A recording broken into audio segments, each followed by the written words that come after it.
Jaga kau punya salat, perhatikan kau punya salat, sempurnakan kau punya salat. Salat adalah penentu kebahagiaanmu dunia akhirat. Salat adalah penentu kesenanganmu dunia akhirat. Salat adalah penentu beruntung atau tidaknya engkau di dunia akhirat. Salat adalah penentu kelak engkau dalam kubur selamat atau tidak. Salat adalah penentu kelak di yaumul ba'ats, di hari kebangkitan, engkau akan dibangkitkan dalam keadaan baik atau tidak. Salat adalah penentu kelak di yaumul mahsyar, di padang mahsyar, apakah engkau akan tenggelam dalam lautan keringat atau engkau didahului dengan cahaya Allah Subhanahu wa taala. Salat adalah penentu kelak di yaumul mizan, di hari pertimbangan, apakah engkau berat timbangan kananmu atau berat timbangan kirimu. Kelak salat akan menjadi penentu di yaumul hisab, di hari perhitungan, apakah engkau akan menerima bukumu dari sisi kanan atau dari sisi kirimu. Salat adalah penentu kelak di siratal mustaqim, apakah engkau akan terpeleset atau engkau akan selamat. Salat adalah penentu surga dan nerakamu. Salat adalah penentu seluruh amal ibadahmu. Kenapa? As-salah ra'sul ibadah, kata Nabi. Salat kepalanya ibadah. Salat itu otaknya ibadah. Salat itu kepalanya ibadah. Salat itu adalah intisari ibadah. Baik buruknya amal ibadah kamu tergantung dari salat. Kalau kau punya salat baik, baik seluruh amal ibadah kamu. Tapi kalau kau punya salat rusak, kau punya salat buruk, rusak dan buruk seluruh amal ibadah kamu. Jaga kau punya salat, perhatikan kau punya salat, apalagi salat jamaah. Al-Habib Umar bin Abdurrahman Al-Attas, satu waktu anak beliau wafat. Ketika anak beliau wafat, datang orang-orang kampung takziah.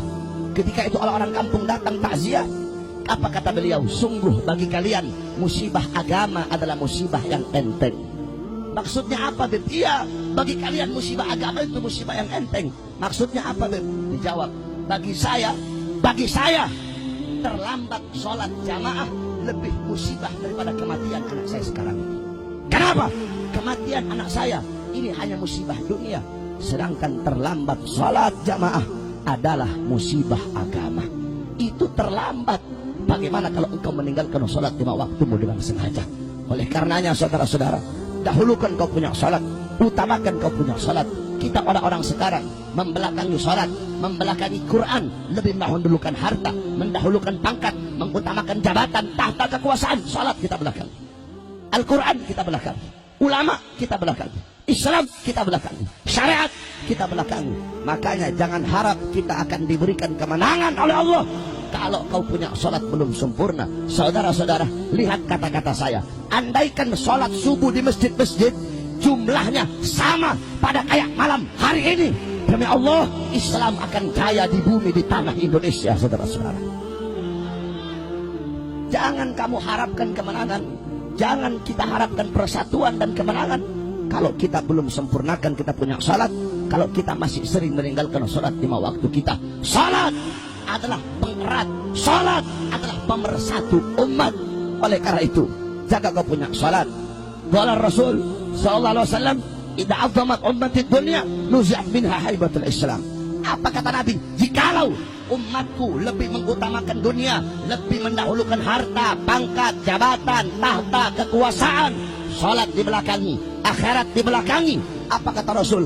Allah cabut kehebatan Islam, Allah cabut kewibawaan umat Islam, sehingga walaupun kita banyak tetapi kita bagaikan buih di lautan. Oleh karena itu, jaga kau punya salat, perhatikan kau punya salat. Dengan salat kita umat Islam akan selalu bersatu. Kama qala Rasul, mathalul mu'min fi tawaddihim wa ta'atufihim wa tarahumihim mathalul jasad idza ishtaka minhu 'udwun tada'a sa'irul jasad bis-sahari wal humma. Apa kata Nabi? Perumpamaan seorang mukmin di dalam mengasihi, di dalam menyayangi, dalam saling tolong menolong, bagaikan satu badan, bagaikan satu tubuh.